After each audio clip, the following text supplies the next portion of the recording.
Dr. Ink stands for drink. Hey everybody, this is SAINTgria along with my alter ego, Dr. Ink. You know it stands for drink.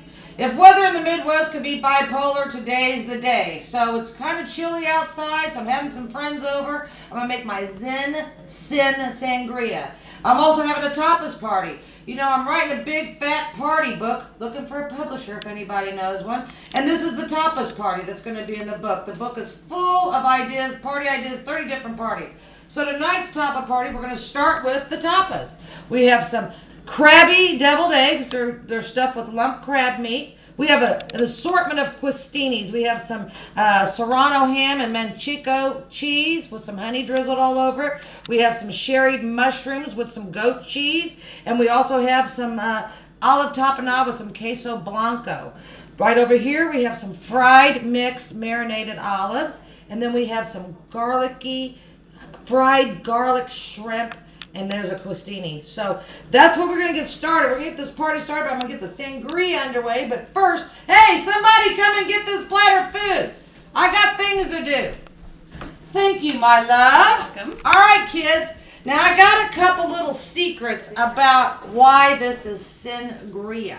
We're going to start with the usual suspects and make a classic sangria with a bunch of fruit and stuff like that, but then I'm going to show you some of my sinfulness. So we're just going to start apple, any kind you want, doesn't matter. And you know, and really, this is the fruit of a classic one.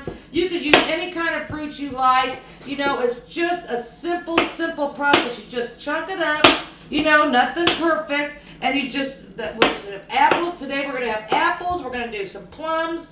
We're going to do a pear. We're going to do oranges. But you can do, you know, whatever kind of fruits in season. They have pineapples, strawberries. You know, the sky's the limit. Also, you could do a saintly sangria with all these same usual suspects, like I said. But instead of using alcohol, just use some white grape juice and maybe some cranberry juice to mix in with it and a little 7-Up on top. So there goes my apple. I'm going to do a plum right now. And we're just going to, you know, it's not rocket science here. We're just cutting them in chunks so you can have that flavor of that fruit going through. And just, I can't wait to drink this already. And, you know, really what you do afterwards, we'll probably put it in the refrigerator, although this big bad boy, I don't know where it's going to go. But that's one of my other secrets. And we're going to probably drink this, you know, the longer it marinates, the better. But, you know, it can be drunk right away. It has no problem being, you know, used in that manner. You could use it any way you want. So there goes the plum. Now we're going to have just a regular pear. You know, any kind of pear will do. And we're just going to cut that up too. Just like, you know, all the rest. This is a 5-minute. You know, I don't like to spend a lot of time in the kitchen, as you know. You know, Rachel Ray doesn't have anything on me at those 30-minute meals. This is 5-minute drinks. You know, and the tapas are easy breezy. And let me tell you one thing. All the tapa recipes and this recipe is on my website, SAINTgria.com. And if you have any questions, you can also email me at that address, and I'll be glad to answer any of your questions on that. So here goes the pear. So like I said, this is all going to be in my big Dr. Ink book as soon as I find a publisher. But in the meantime, it's on my website. And so you just have to go to, like I said, SAINTgria.com and just take a look-see. Under tapas, also next week, this is an orange. I'm just slicing the orange. I'm not cutting this into chunks because that's going to be our citrus, and that'll keep the apples from actually turning. So what else we have in here? What else do I have? What else? Oh, I have a nectarine. Let's just use that. Anyway, also on this week's website, I'm going to tell you in my garden section the best and the must-have herbs of the season. Easy breezy to grow.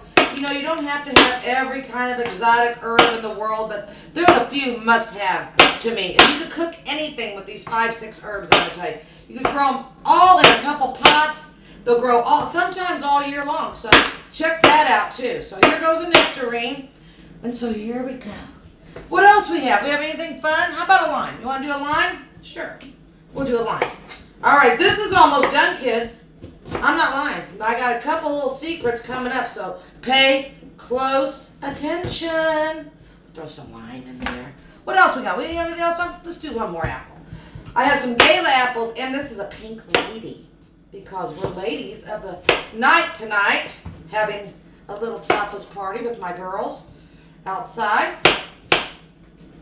on a breezy night. There goes the pink lady apple. One of them got away. All right, it's almost the fun part, the alcohol part. Here's when all the sinfulness comes in. The rest of it is pretty, saintly in a way. That means you could just, like I said, you could put alcohol in it, or you don't have to put alcohol in it. Now, you could also, do this with white wine if you want, and put peaches and a lot more summer-type fruits, peaches and raspberries and strawberries and pineapple. But this is going to be your classic one with just a little bit of a kick. Here's my sinful secret. I put a little bit of a chili pepper in there because I just slit it and throw it right on in whole. So here we go. We're going to add 2 bottles of Zin, or do a big bold red. It doesn't have to be red Zin if you don't like Zin. You could do a Merlot. I don't like to do a Pinot or anything, so it's a little too light. So let's use a big bold red. So this is a Zin for our SINgrias. We have a couple bottles of that. Here's the part that I think is the best, because I don't like to use sugar, and I like to have a little bit more of a strawberry flavor. So we're using Boone's Farm Strawberry Hill. No one knows that. Don't tell anybody. It's like 88 cents a bottle still, I think. Don't you remember when well, I was in high school. Maybe everybody was in high school. We all drank Boone's Farm. I don't know. Maybe no one drinks it anymore.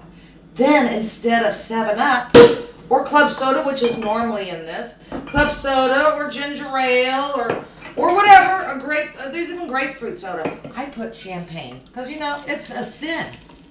It is sinful SINgria. So we're just going to put that in. I might as well just put the whole damn thing in, don't you think? What the hell? It's SINgria. Then, in the classic SINgria, a little brandy, not much, a little orange juice, why not? And then I use a little, this is a tequila type of orange liqueur. It's almost like a Cointreau or a triple sec. Just a couple drops of that. You could use that or Grand Marnier or anything you like. If you don't have brandy, no big deal. It doesn't matter. And here's my other secret. Instead of using ice cubes, get this. These are frozen peaches. You just put that, and that's going to cool that down. We're going to give it a little while to let it marinate in its own juices and stuff. And we're ready to go. We're ready to have our tapas party. SINgrias. So stick with me. Next week, I have no idea what I'm going to do yet. Yes, I do. I think we're going to do a little Bloody Mary brunch next Sunday. Next week, we're going to do a little Bloody Mary brunch. So until then, drink up. Take a look at the website. Give me a shout out. Until then, did I mention? That's my sangria. If I want a sangria, remember, just white grape juice, have the same fruits, a little 7-Up, and you're good to go. Until next week, I'll catch you later. Take care.